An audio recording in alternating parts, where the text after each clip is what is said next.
बिस्मिल्लाहिर्रहमानिर्रहीम। अस्सलाम वालेकुम स्टूडेंट, आज की वीडियो में हम 6.8 और 6.9 न्यूमेरिकल प्रॉब्लम सॉल्व करेंगे इंशाल्लाह।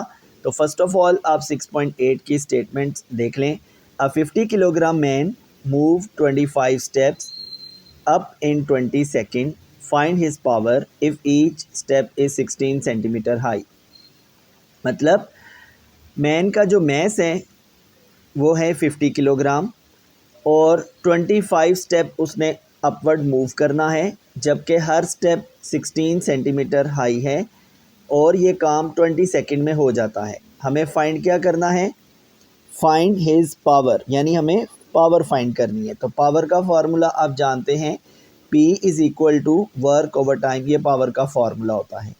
तो स्टूडेंट यहाँ पर देखें, आपको जो गिवन है वो मैस है और टाइम है और नंबर ऑफ स्टेप्स और हाइट ऑफ ईच स्टेप। यहाँ पर वर्क कहीं पर मौजूद नहीं है। टाइम चले आपके पास मौजूद है बट वर्क कहीं पर भी मौजूद नहीं है। तो सबसे पहले आप वर्क फाइंड करेंगे और आप एक चीज़ याद रख लीजिएगा कि जब भी work in terms of height cover होगा, यानी कि आप फोर्स अप्लाई करें तो फोर्स की वजह से बॉडी हाइट कवर करे, यानी कि जो डिस्प्लेसमेंट कवर करे वो इन टर्म्स ऑफ हाइट हो, तो वो वर्क पोटेंशियल एनर्जी की फॉर्म में बॉडी में स्टोर हो जाता है। ठीक है, और पोटेंशियल एनर्जी का फॉर्मूला आप जानते हैं mgh होता है, यानी कि PE is equal to mgh। ठीक है, और ये जो पोटेंशियल एनर्जी है ये बेसिकली वर्क ही होता है। ठीक है जी, तो अब आपने वर्क की जगह पर mgh पुट कर देना है, टाइम की जगह पे टाइम।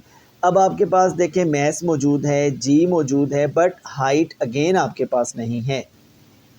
यहाँ पर एक स्टेप की हाइट दी हुई है 16 सेंटीमीटर, बट हमें कितने स्टेप अपवर्ड मूव किए हैं?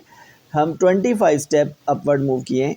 तो हम लोग पहले 25 स्टेप की टोटल हाइट फाइंड करेंगे। तो एक स्टेप की हाइट कितनी हो गई? 16 सेंटीमीटर। तो 25 स्टेप्स की हाइट हो जाएगी 400 सेंटीमीटर। इसको हमने कन्वर्ट कर लेना है मीटर में, 100 से डिवाइड करके, तो हाइट आ जाएगी 4 मीटर। जी स्टूडेंट, अब इस फार्मूला में हम लोग हाइट की जगह उसकी वैल्यू 4 मीटर पुट कर देंगे, जो अभी अभी हमने फाइंड की है। ठीक है, 4 मीटर इसमें पुट कर दिया और उसके बाद हम जब इसको सॉल्व करेंगे 50 मल्टीप्लाई बाई 10 मल्टीप्लाई बाई 4, जो भी आंसर आएगा इन तीनों का उसको हम 20 से डिवाइड करेंगे तो हमारे पास फाइनली 100 वाट आंसर आ जाएगा।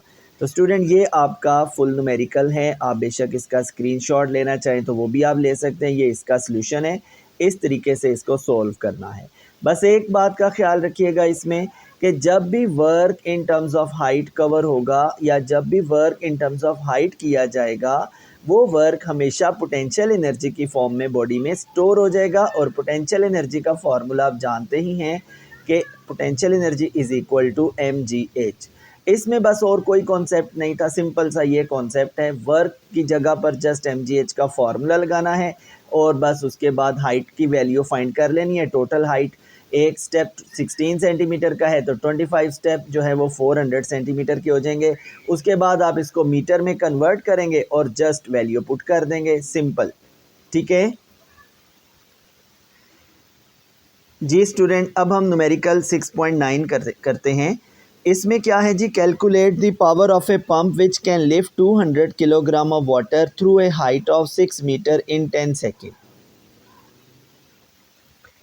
जी, अब इस स्टेटमेंट में से हम लोगों ने गिवन एक्सट्रैक्ट करना है। तो अगेन ये उसी टाइप का क्वेश्चन है, सेम टू सेम फार्मूला भी वही लगेगा, पावर का वर्क ओवर टाइम। और यहाँ भी वर्क जो है वो हाइट की शक्ल में कवर हो रहा है, तो work will be equal to potential energy, और potential energy you know is equal to mgh। तो फर्स्ट ऑफ ऑल आप डेटा लिखेंगे, गिवन में लिखेंगे mass of water which is 200 kilogram. अब इतने अमाउंट ऑफ वाटर को एक पंप है, उसको उस पंप ने 6 मीटर की हाइट तक इतनी अमाउंट ऑफ वाटर को कैरी करना है इन 10 सेकेंड। तो बताना ये है कि उस पंप की पावर कितनी होगी।